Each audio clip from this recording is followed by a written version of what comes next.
আসসালামু আলাইকুম রাহমাতুল্লাহি ওয়া বারাকাতুহু। আমরা যারা আলিয়া মাদ্রাসা থেকে পড়ালেখা সমাপ্ত করেছি, এছাড়াও যারা আলেম ফাজেল পাশ করেছি, সকলের জন্যই এই আলিয়া মাদ্রাসায় খেদমতে রয়েছে বিশাল সুযোগ। অর্থাৎ যারা শিক্ষকতাকে মহান পেশা হিসেবে বেছে নিতে চাই, আমাদের এই চাকরিতে প্রবেশের নিয়মগুলো কি কি এবং কি কি সুযোগ রয়েছে, সুবিধা রয়েছে, আজকের ভিডিওতে সেগুলো নিয়ে আলোচনা করা হয়েছে। অনুরোধ করব সম্পূর্ণ ভিডিওটি দেখবেন এবং শেয়ার করে দিবেন। যাদের এই ভিডিওটিতে কোনো প্রয়োজন নেই মনে করছেন, তারাও এই ভিডিওটি শেয়ার করলে অন্যদের উপকারে আসবে। তাই আপনিও ভিডিওটি শেয়ার করে অন্যের উপকার করুন। আজকের ভিডিওতে আমি আলোচনা করব যারা আলেম ও ফাজিল পাস করেছেন তাদের কি কি সুযোগ রয়েছে। যারা আমরা মাদ্রাসা থেকে শুধু আলেম পাস করেছি, তারপরে ফাজেলে অধ্যয়নরত আছি অথবা কামেলে অধ্যয়নরত আছি, আমাদের আলেম পাশের সার্টিফিকেট দিয়ে আমরা আলিয়া মাদ্রাসার ইবতেদায়ী পর্যায়ে জুনিয়র মৌলবীতে আবেদন করতে পারি। এনটিআরসি এর মাধ্যমে এই জুনিয়র মৌলবীতে আবেদন করে আমরা ইবতেদায়ী মাদ্রাসার শিক্ষক হওয়ার সুযোগ রয়েছে। এখন আপনারা হয়তো বলতে পারেন, ইবতেদায়ী মাদ্রাসা এত নিচু পর্যায়ে আমরা চাকরি করব? এটা যার যার ব্যক্তিগত ব্যাপার, তবে এটাও পাওয়াটা অনেক ভাগ্যের ব্যাপার। কেননা আমাদের মাদ্রাসা থেকে অনেক শিক্ষার্থীরা পাশ করে শুধুমাত্র মসজিদের খেদমতেই সারাটা জীবন পার করে দেয়।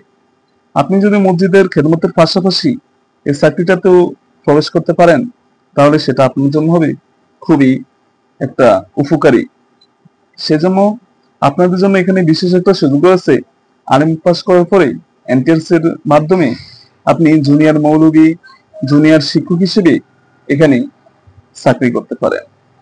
এছাড়া এই জুনিয়র মৌলবীতে আরেকটা সুযোগ রয়েছে, যেটা বাংলাদেশের ইতিহাসে প্রতিটি বছরেই এখানে ব্যাপক পরিমাণে পোস্ট শূন্য থাকে। কাজেই আপনি যদি এনটিআরসি এর মাধ্যমে আবেদন করে কোন রকম ন্যূনতম মার্ক পেয়েও পাস করতে পারেন, আপনার নিশ্চিতভাবেই এই ইবতেদায়ী পর্যায়ে জব হয়ে যাবে। এছাড়াও যারা ফাজেল পাস করেছি, কামেলে অধ্যয়নরত আছি, অথবা ফাজেল পাস করার পরে লেখাপড়া একেবারে ছেড়ে দিয়েছি, আমাদেরও রয়েছে আলিয়া মাদ্রাসায় খেদমতের সুযোগ। যদি আমরা দাখিল পর্যায়ে আমরা খেদমত করতে চাই, এখন তো ইবতেদায়ীটা বললাম, যদি আমরা দাখিল পর্যায়ে খেদমত করতে চাই সহকারী মৌলবী হিসেবে, তাহলে আমরা এখানে আমাদের প্রচুর পরিমাণ পোস্ট খালি থাকে। তাহলে আমরা এনটিআরসি এর মাধ্যমে আবেদন করে এই দাখিল পর্যায়ে শিক্ষক হিসেবে আমরা প্রবেশ করতে পারি, যেটা আপনার জন্য খুবই একটা সুবর্ণ সুযোগ রয়েছে। স্কুলের শিক্ষার্থীদের জন্য স্কুলের পোস্টগুলোর চাইতো এই সহকারী মৌলবী পর্যায়ে প্রতি বছরই অনেক পোস্ট খালি থাকে। এছাড়া আমরা যারা কামেল পাস করেছি, কামেল পাসের মাধ্যমে আমরা কামেলে হাদিস, তাফসির, ফিকহ, আদব এই বিভাগগুলো থাকে। আমরা চাইলে পৃথক পৃথক ভাবে এনটিআরসি এর মাধ্যমে এই হাদিস অথবা তাফসির, ফিকহ অথবা আদব এগুলোতে আবেদন করতে পারি। অথবা কেউ চাইলে শুধুমাত্র লেকচারার হাদিস পদেই আবেদন করে আরবি প্রভাষক হয়ে বাংলাদেশের সকল ফাজেল ও কামিল মাদ্রাসায়, আলিম মাদ্রাসায় শিক্ষক হিসেবে জয়েন করতে পারবে। এই আরবি প্রভাষক পদেও প্রতি বছর অনেক পদ খালি থাকে।